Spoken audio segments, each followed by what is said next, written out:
This is a video for Time for School. And as what I thought about this video was, doesn't matter whether you're rich or poor, you need to get back in school and get educated. Talked about 7 different countries and 7 different children in Japan, Romania, Brazil, India, Afghanistan, Beijing, and Kenya. And in 2000, every kid every year, everywhere could get a free education.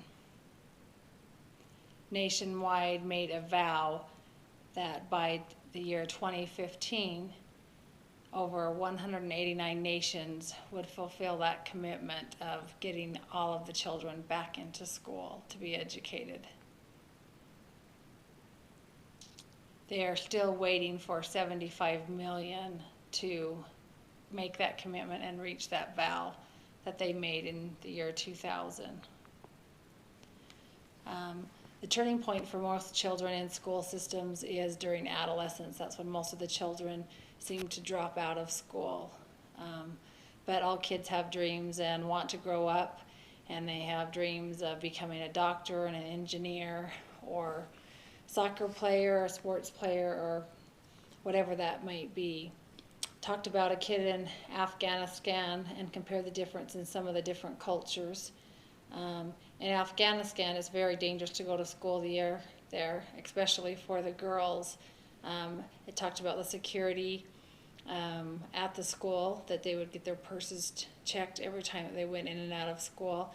It also talked about the dangers in the school where most of them were getting blown up or burned or harmed while they were at school. Some of the girls got poisoned while going to school.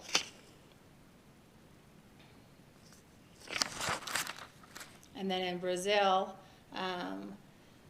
there were many poor families there, and they wanted to up their enrollment in school, and so they actually pay the children there to go to school.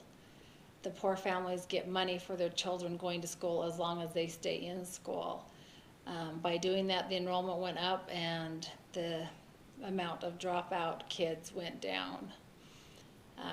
The young boy there had a dream of becoming a soccer player, and he wanted to finish school, but it was very hard for him to stay in school and to finish school because of the drugs and the drug gangs that were there that controlled their city. They said that sometimes the police officers or the helicopters would come in and start shooting because of the drug bust, and everyone would die. So it was a very dangerous place there and fearful for children. They used the school in Brazil as a refuge for the children to be able to go to. By age 11, he was still in school and going to school, but many of his friends that he had as friends were already drug dealers at that time. And then in India, to compare the difference there, there's 25 million people in the year 2003 that were not in school as children. They have to go to school at night there because they do not have the opportunity to go to school during the day until they complete so many courses during the night.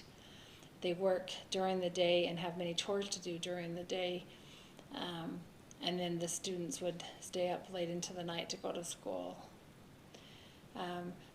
Most of the time in India, the chores and the everyday things of just making a living would take over presidents, and they would miss a lot of school because they would have to help out with survival skills.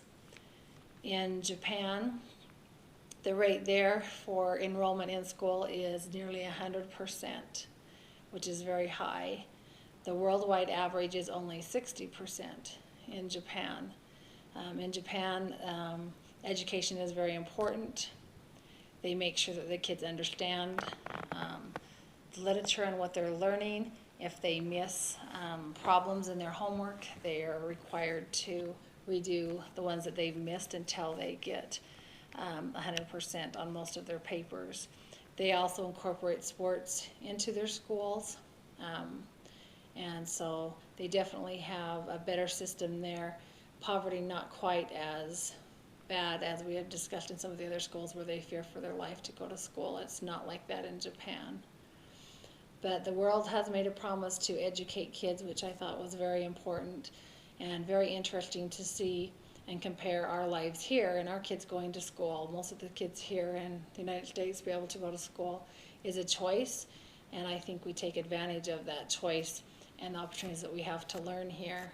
And also most of the kids, just because they are more lazy and they don't even have to go home and do chores, some of them, or work, they drop out of school for similar reasons, and that could be drugs, alcohol, and other things too. But we have every opportunity here in the United States to succeed, and we don't succeed because we choose not to. In these other countries, I find that they don't succeed because their surroundings are stopping them from succeeding, but their dream and their desire is to go to school. Thank you.